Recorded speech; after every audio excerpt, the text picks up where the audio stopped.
All right, welcome back to Robert Trace Cars by Triple B. We got Nick Sellier coming over to the shop today. He's bringing his car. What do you think? Hey? No, not today. Nick's coming over today, bringing his car. We're gonna go over it, go over some suspension stuff with him, try to run a new setup. I'm coming. Let's go jump on trampoline. Let's go.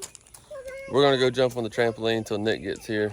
But new doors, new quarters, I think one deck piece, and then some suspension work. We'll get him lined out, back out Outlaw for the next race. So here we go. You finally made it? Yeah. My mama made me eat breakfast. How old are you? You ready? I'm always ready. Son. You ready to go race? Yeah. Yep. Good old boys don't know how we're gonna make you know. I heard that. We got Nick's car here. We're about to go over the front end, rear end. We're gonna do a full once over on the whole car, setup wise. We'll mess with the caster camber on the front, go over the whole rear end. Gonna try to explain a few things and show a few things. Got the book handy. It's a Shaw car, so let's get to work on the front. Maybe y'all can learn a few things, and maybe you can comment and teach us a few things that we're doing wrong. All right, we're working on the caster and camber on the right front here. Shaw cars are pretty bad, or not bad. At one time, all of the upper control arms are made the same. So the right front going to left front going to right front. You just change the way your ball joint's screwed in. You know, do this way on this side, you go to that way on the other side for the other side. But it's flipped over. Yeah, you can flip it over. But on these right fronts, most of the time you got to cut them, like cut a quarter or a half-inch off on the back side and on the front side, because you always want the right front shorter. But I think the back side's pretty good because it's got a lot of caster in it right now. So we're going to take a quarter off the front bar, and that'll allow it to camber in some more negative camber. We need more camber, and by doing that and not touching the back, it'll take a little bit of the caster out because we got just too much caster in it. We're gonna bust it down and see if we can shorten it up and get it right.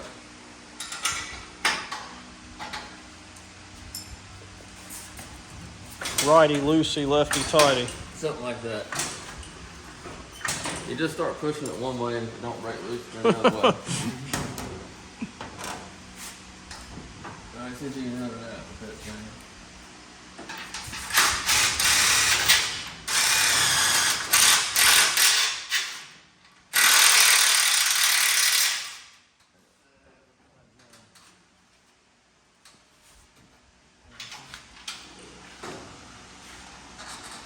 Just show you something.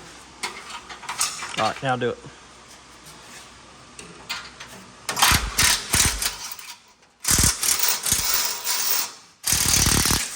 There we go. If y'all hang around me long enough, I'll teach you a couple things. Yeah, I know, right? That's pretty cool. That's why you're over here. You thought you're just a video man.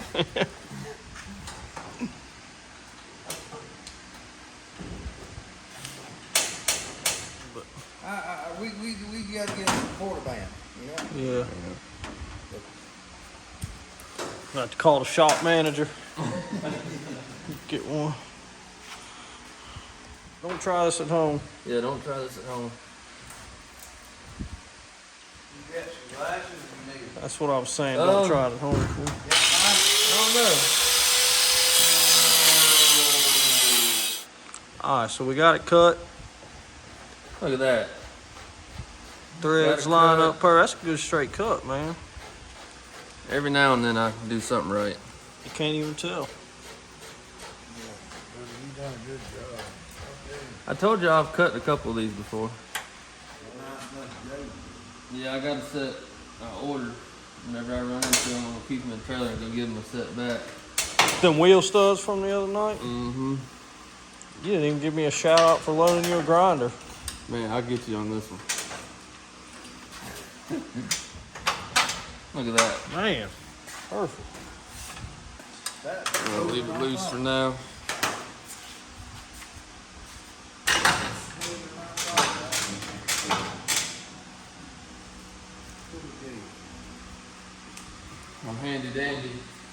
You can I ain't actually gonna find it. look at it and tell it's kicked out a little more. What was it? You remember? Who makes that? Intercom. There. See how it works.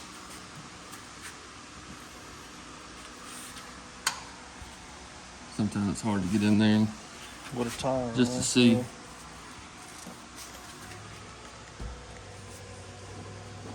What, 5.25. That's what it says. Got any weight on it? With your hand. All right. Let's check it this way.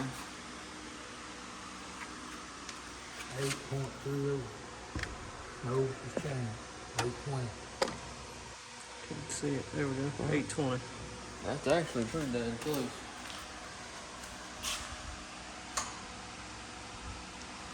What's Shaw say? We don't really go by Shaw on that part. That's Okay. one of them RC deals. Okay, yeah. Yeah, we'll edit that out. Yeah, what is that part out?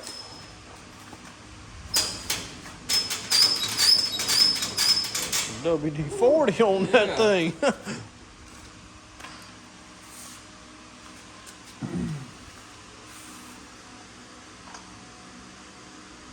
is 5.65.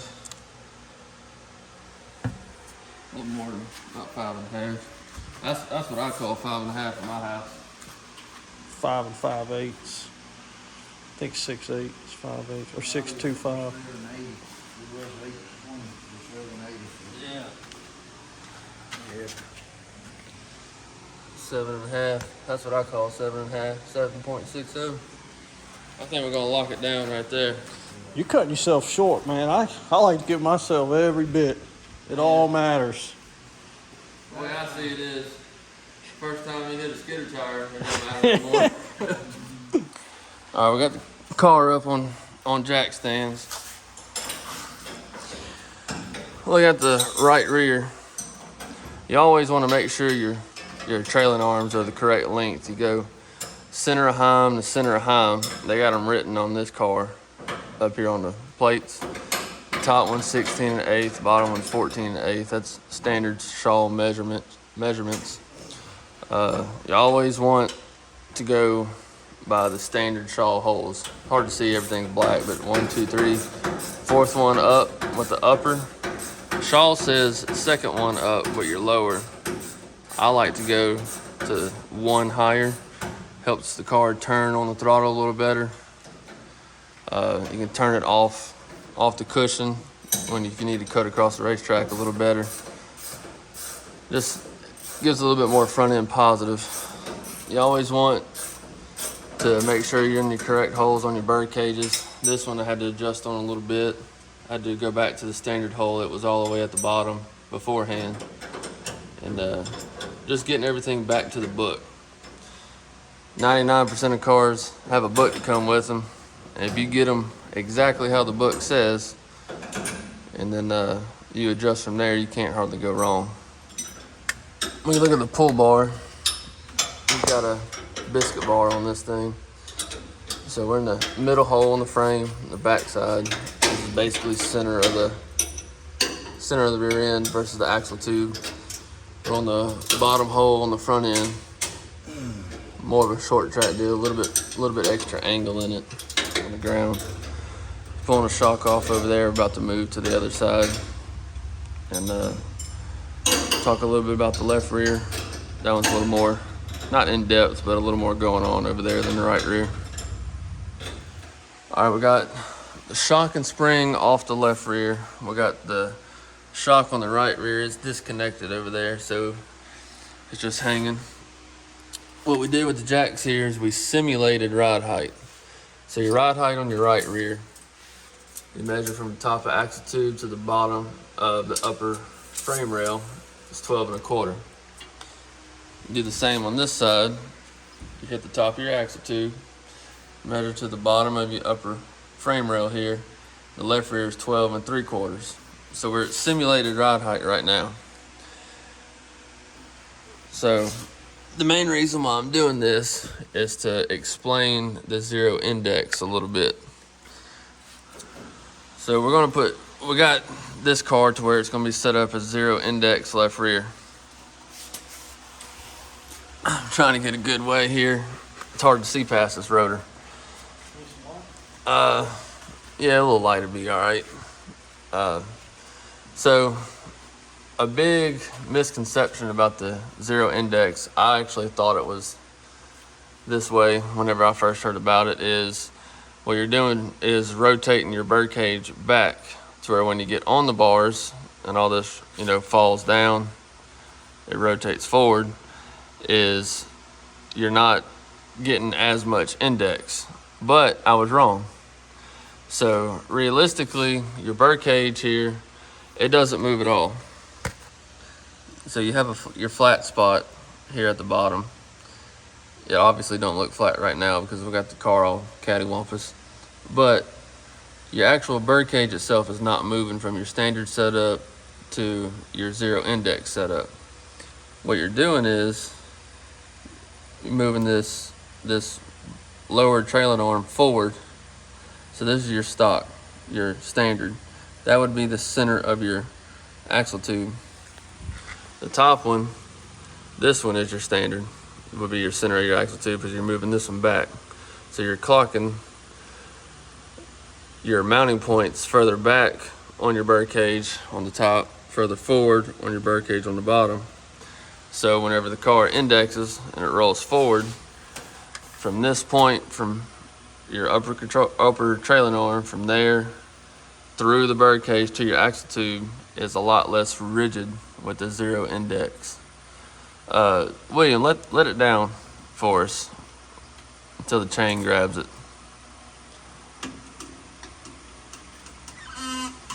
So you see it lowering, the bird cage is rolling forward. So keep on going, like chain to grab. All right, so we're on the chain now. See, originally, you go from this point, if you come down to this point, down through your imaginary line, through the center of your axle tube, it's a lot straighter, a lot rigid. The straighter you get it, the more rigid it is.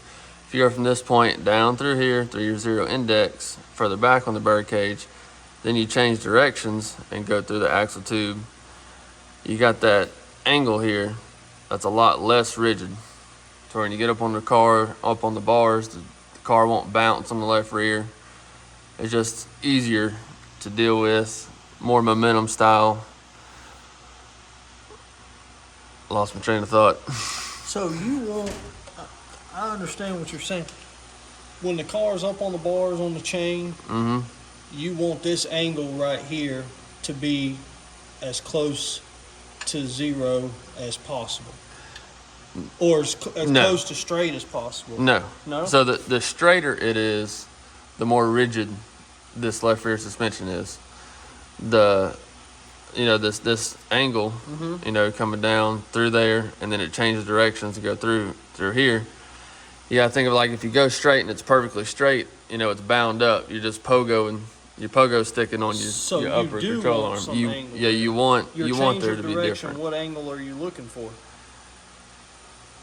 Why is it called 0 index, I guess is what I'm getting at. Because the 0 index is, if this was here, like you're indexing less. It's just a name. It's not really a 0 as a number. Okay. You're indexing less with 0 index. Okay. So it's like you're zeroing out your index. It's not really a number. It's just what the name that they call. You don't stick an angle finder on it and look for 0. But it's not new, but it's something that people get tripped up on a lot, which I got tripped up on it big time whenever I first heard about it. Hopefully that helps explain it a little bit. I'm no Kevin Shaw or Larry Shaw, but I kind of figured out how it worked. You've won a race or two on it. I've won a race or two on it, but still, I ain't the man that invented it. All right, now, a little bit. Whoa. That's dang close. Dang close. So that's ride height. That was mainly to show the 0 index and deal. 0 index on Shaw recommends you go to your very top, both top and bottom trailing arms all the way to the top when you're on 0 index. Your upper bar is going to be a little longer. The bottom bar is going to be a little shorter than standard. So let's get to working on some other things. I will check the left and right of the rear end. They give us a measurement. I think it's 14 1/4. All right, let me lay underneath here. He's got me laying in. So when you check your rear end left to right, you butt the upper rail on the right rear. We'll get a better way to do it. You butt the upper rail on the right rear, and then you pull to your pull bar plate on the right rear. That measurement should be 14 1/4. I know you probably can't see it. I can see the 1 foot mark right after it. Yeah. So. But it's dead on. It's 14 1/4. So when you measure your chain drop, or droop, whatever you want to call it, you measure it just like you measure in your ride height. You butt the top of the axle tube, you come to the bottom of your upper frame rail. Shaw says 18 1/4 is the starting point. I'm gonna put it about at 18. Just take about a 1/4 inch out of it. I think it's about 17 3/4 right now, so I'm gonna let it drop another 1/4 inch. And he's got this fancy chain where Looks it's like in there's holes on that side. yeah, it's in 1/4 inch increments, so I can just drop it one hole, and then lets me out that extra 1/4. Yeah, jack her up a little bit for us. I gotta pull the pin. That's the next hole. You just lengthen it out a 1/4 inch. Let her down. Yeah, we're right at 18 now. Yeah. So we're gonna move to the right side.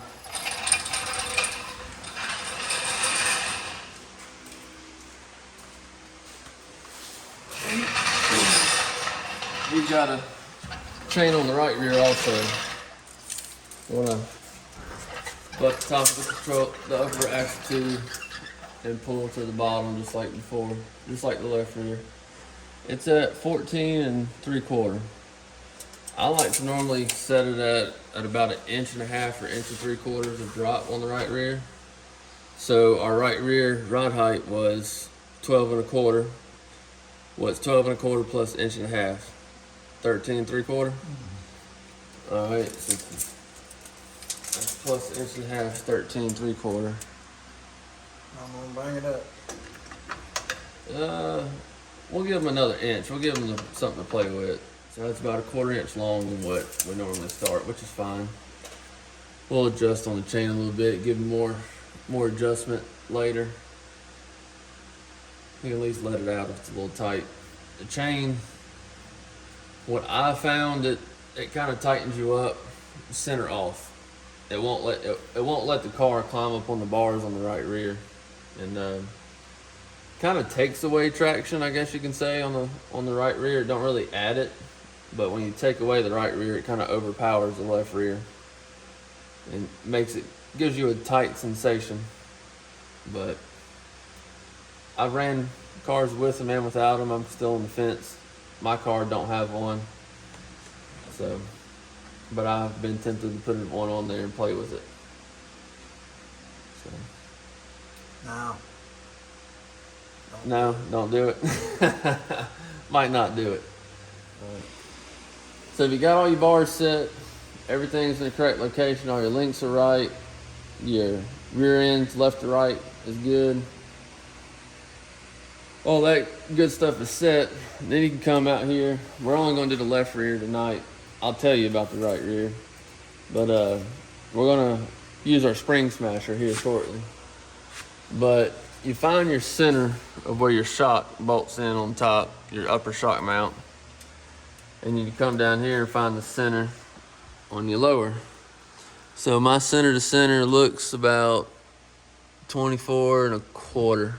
No, 24 1/8.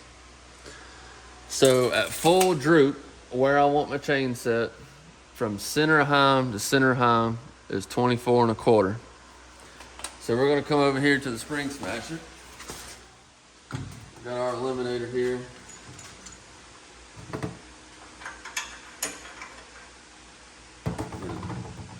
Get it somewhere.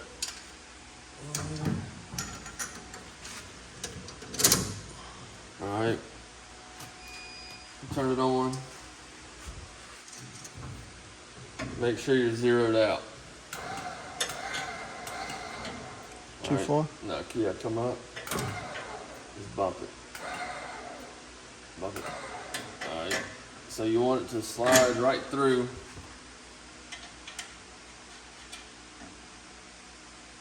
You don't want really any kind of deal. So we're gonna come on up. We're gonna come up, we're gonna run it to our measurement, which is what, 24 1/8? Yep. Let me get down here.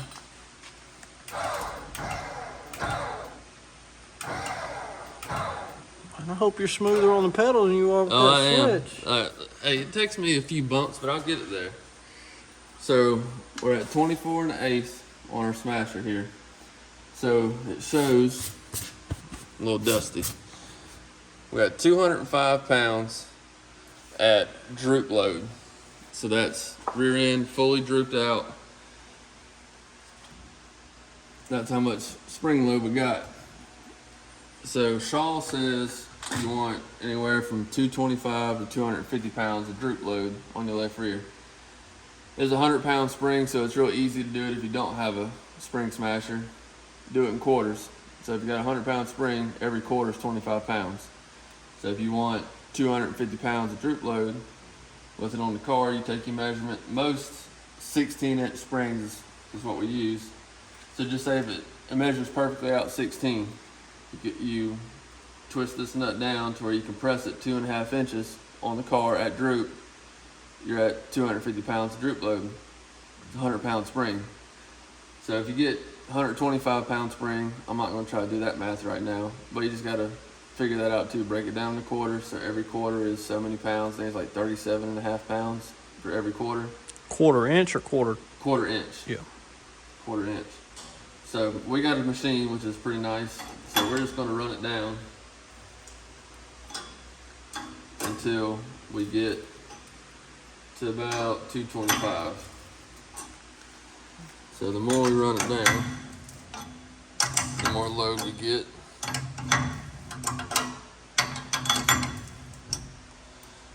We're at 218, a little bit more. Close. All right. I think we can go about right there. 221. You always got to make sure your clip to where it goes on your flat spot there, Lock it in. where you can lock it in. All right, now what we looking at? 220. 220. Let's go another half a round just to see.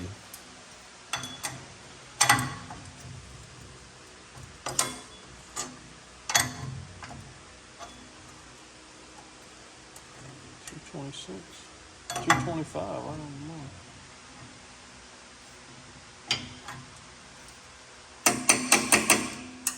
There it went. There she goes. All right, where we at? 224. So that's what we're looking for. You can always push down on it, let it loose, get that load cell working a little bit.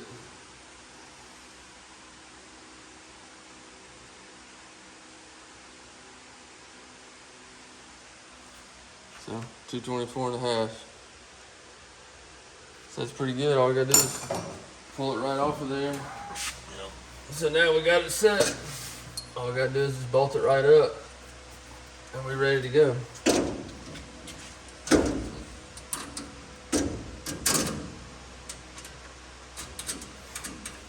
Another trick, not really a trick, but something I just learned. See this gap right here? I see. I ain't gonna try to bust my gut to pull this thing down. So if you can jack it up a little bit, what we're gonna do is pull our pin out the chain. All right, let her down. and should fall far enough to get the bolt in it. Be real close. Look at that. Alright, jack us up so we can reattach our chains here.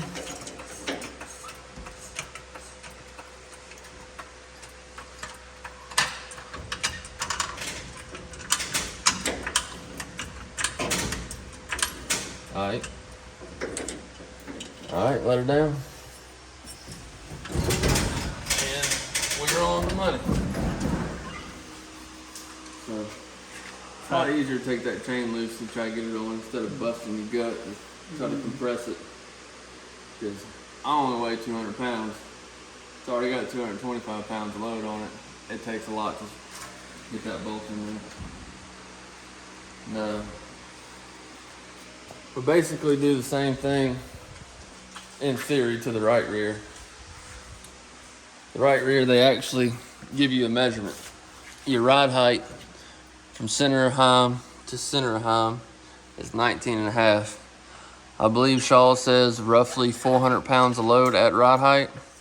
So we'll take this coilover kit, a shock and spring and all, right off, run over to our spring smasher, run it down to 19.5, and we'll adjust the nut on it to get that 400 pounds of load, bolt it on the car, and we're ready to go.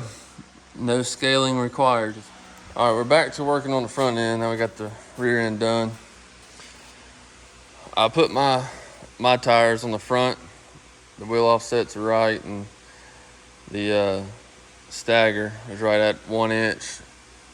I think he just put a low tire on the right front of his. I'm not real sure, but it was, what, 1.5 inches of reverse rollout. But wasn't right, not for what we're trying to do. So we just set our ride heights. We go from the ground. You go from the ground to your center of your forward lower control arm bolt on both sides. It's hard to get in there and see, but your left front's 8 inches, your right front's 7 3/4. So we got that set. We're about to play with our load stick here in just a second. All right, we got our ride height set. We're gonna get our load stick on here. Shaw will give us some good static numbers to go with. They don't give you measurements because every car is a little different as far as shock mounts, lower control arm, shock mounts on your lower control arms. Every car can be just a little bit different, and an 1/8 inch or a 1/2 inch can be pretty big as far as these load sticks are concerned. You always want to snug everything up. It ain't gotta be super tight, but definitely snug it up so you don't have no slack nowhere. You got a lot of slack everywhere, it messes with the number, the final number. But you get it on the car, you want your bolts to slide in at ride height, easy, with no tension on it. Wrong button. You turn it on.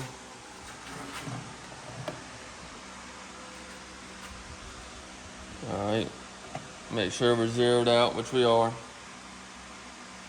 It's zeroed out to me. Alright, you get your jack.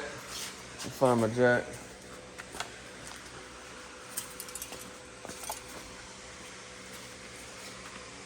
You go right underneath the frame and just pick the tire up off the ground. So if your tire is off the ground, now it shows what our load number is. We're at 598 pounds. What did it say, 625 for the right front? 625, yep. Alright, so we're a little off. We're a little low. And it's gonna be this simple. Just get your wrench, start cranking down your jacking bolt here until you get 625. Wow. Too much.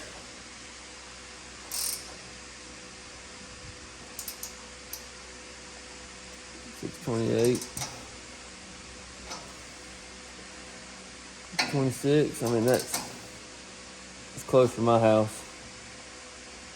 You don't want to get them too close.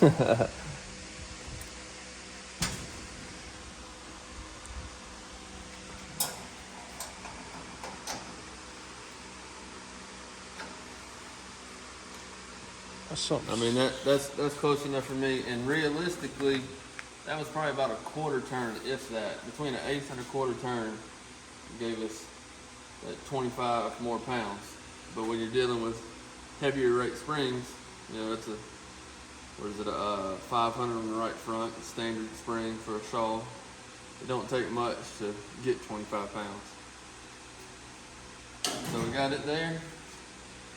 Lock our jacking bolt down right where we need it. Right here. You don't want to spin your jacking bolt. Just hold a little wrench on it. Tighten her up.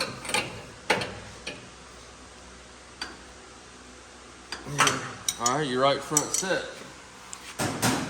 Now we'll let it down and take it off. We'll move to the left front. Alright, now we're going to do the same thing to the left front. We got the shock off. The rod height is still good. Alright, get that one on there. So you got a little bit of slack in it. We'll make sure we're zeroed out here. Alright, got everything locked down. We're at 0. Let's jack her up. Get that tire off the ground. It's 700 on this one. We're at 786. 786. It's a little too much, so we're going to back her off. See how many turns we got to go. 705. About turn and a quarter.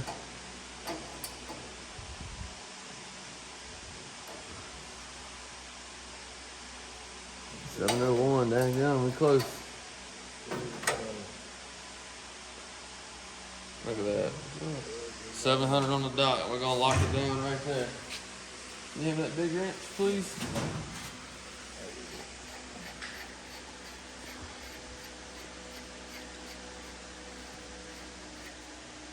We're gonna have a lane dropping on the road. Alright. How to rate date them young ones. That's right. Like a beast let out the zoo. Get on here pretty good, make sure it's tight. Oh, yeah. Alright, that's it. Well, we got it all done. Got the front end done. Got the rear end done. Got it set it on the ground again. What do you think, William? Think it'd be a little better? I know it is. The car's gonna work now, no doubt. It was binded up, the car couldn't work with it. And you got the front end right now, it was off. So I don't see why it wouldn't. Yeah. Yeah, he's bringing us another left rear shock and another right front. Something that we think is going to work a whole lot better than what was on it. But he'll bring that in the morning when he comes to pick it up. So I don't know if we did everything right, but I think we did. We followed the book for the most part. Tell us what we did wrong. Tell us what we could do different. Tell us how we can make it easier on ourselves.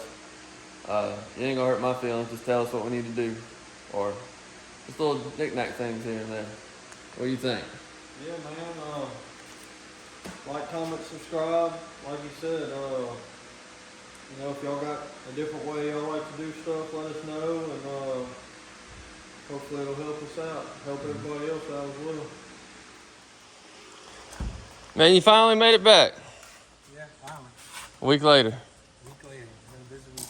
Where your shocks at? Man, you can't forget those. Nope, tomorrow. Gonna go to Walmart, get my mobile one. There you There go. you go. That's a big spider. What's wrong with that shock? You can't pull it It out? was working fine, and I stuck it in and it broke.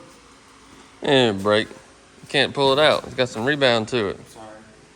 I must have all those shocks off. All right, we got you all fixed up. You all right with it? Oh yeah. We get her home.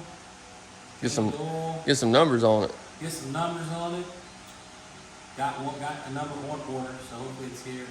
And then we'll get into a racetrack soon. Yeah. Next weekend. Maybe. Next weekend. Maybe. Next weekend. Maybe. Well. If not, we're definitely gonna be at a racetrack in the month of June. I didn't do all this work for you not to show up next weekend. There's a lot of small stuff I gotta take care of. Yeah, change the oil. And the kids. Forget about the kids. Yeah, I know. Mama won't be happy. Should be all right. It's Yeah. better to ask forgiveness than permission. And well, June is Father's Day, so There you go. that'll work out. Well, let's get this thing hooked up and get on the tow rig there. The finishing touch. This is what's going to give you another half a second. Hope so. Catch that 33 at Outlaw Speedway. Interstate and it's gonna blow off. That'd be all right. That's close enough. Yeah, that's that extra half a second. Well, got that one done and headed out. So, hopefully he'll be at Outlaw next weekend. Like, comment, subscribe. Tell me how to get rid of yellow flies. They're killing us out here. So, appreciate y'all watching. Hit that subscribe button. That's a big thing. So, see y'all next time. We'll be at the track.